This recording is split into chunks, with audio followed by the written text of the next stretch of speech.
Sugar Ray Robinson was born Walker Smith Jr. on May 3, 1921, in Detroit, Michigan, the youngest of 3 children. His parents separated when he was young, and by the time Walker was 12, he had moved with his mother to Harlem, New York, a neighborhood alive with music, ambition, struggle, and street corner dreams. Harlem in the 1930s was tough, but it was also a place where talent could be noticed, and where a young boy with fast hands and faster feet could imagine something bigger than the world he saw every day. Robinson did not begin boxing with dreams of immortality. He followed an older friend to the Salem Crescent Boxing Club, partly for companionship and partly because boxing gyms offered structure, food, and protection from the streets. When he first entered the gym, he did not even own a pair of boxing shoes. What he did have was natural balance, uncanny reflexes, and a sense of rhythm that seemed closer to dance than violence. Trainers noticed immediately. He learned quickly, absorbed instruction, and, most importantly, he loved the sport. As an amateur, Robinson's record became the stuff of legend. He compiled a record commonly cited as 85 wins with no official losses, including 69 knockouts, an astonishing number for a teenager. At one point, barred from competing in a tournament because he had already fought too often, he borrowed a friend's amateur athletic union card and entered under the name Ray Robinson. When a ringside announcer referred to him as Sugar, impressed by his smooth style, the nickname stuck. From then on, Walker Smith Jr. was the world's Sugar Ray Robinson. Robinson turned professional in 1940 at just 19 years old. Almost immediately, he distinguished himself from other fighters of his era. Boxing in the 1940s was dominated by rugged brawlers, men who relied on toughness and endurance. Robinson had those qualities, but he paired them with elegance. His jab was fast and precise. His footwork was fluid. He could fight moving backward as comfortably as forward, and he could shift from defense to offense in an instant. He was equally dangerous as a counterpuncher or an aggressor. From 1940 through the mid-1940s, Robinson went on one of the most remarkable runs in boxing history. He fought constantly, sometimes every few weeks, and against top-level competition. He defeated future champions, seasoned veterans, and feared punchers. Between 1943 and 1951, Robinson went 8 years without a loss, a streak that included more than 90 fights. This run alone would have secured his place in boxing history. In 1946, Robinson won the World Welterweight Championship, defeating Tommy Bell for the vacant title. As champion, he was nearly untouchable. He defended the belt successfully multiple times, showing not only brilliance but durability and discipline. Unlike many champions, Robinson was not content to protect his record. He fought often, traveled widely, and took on dangerous opponents without hesitation. But Robinson's ambitions extended beyond the welterweight division. By the late 1940s, he was struggling to make the 147-pound limit and began setting his sights on the middleweight championship. Standing in his way was Jake LaMotta, a relentless pressure fighter known as the Bronx Bull.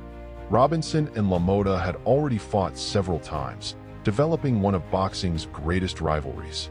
Robinson usually outboxed LaMotta, but LaMotta's toughness and strength made every bout brutal.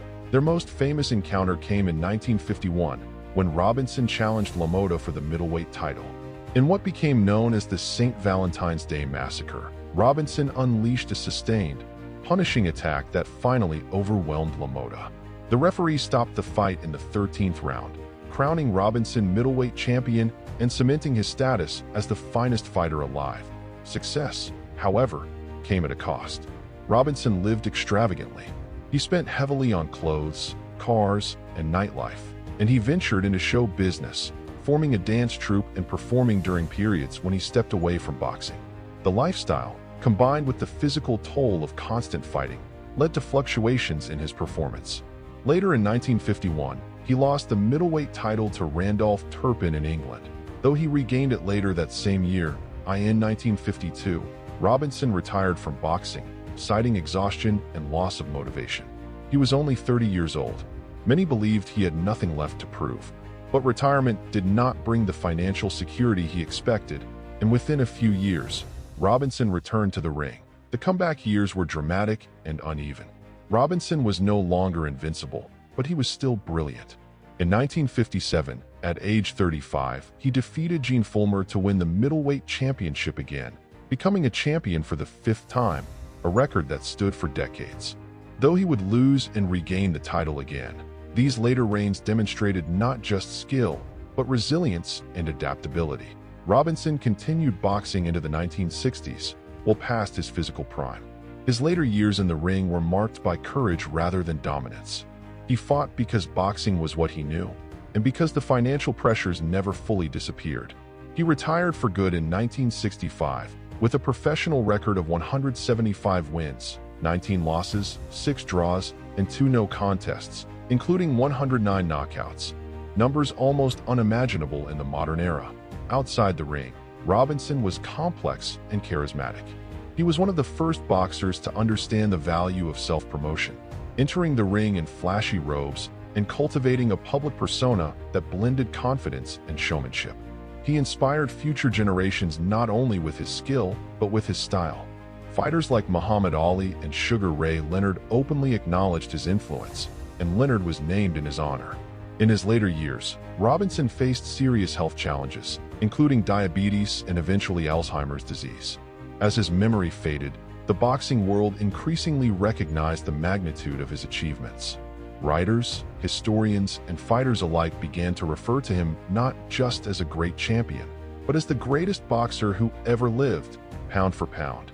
Sugar Ray Robinson died on April 12, 1989, in Los Angeles, at the age of 67. His legacy, however, remains vibrant. He redefined what a boxer could be: an artist, an athlete, and a performer all at once. His combination of speed, power, intelligence, and grace set a standard that has never been surpassed. Today, when boxing fans debate greatness, Robinson's name stands at the center of the conversation. Not because of myth or nostalgia, but because the evidence, his record, his rivals, his style, and his influence, points relentlessly to one conclusion. Sugar Ray Robinson was boxing's masterpiece, a fighter whose brilliance transcended eras and whose impact will endure as long as the sport itself exists.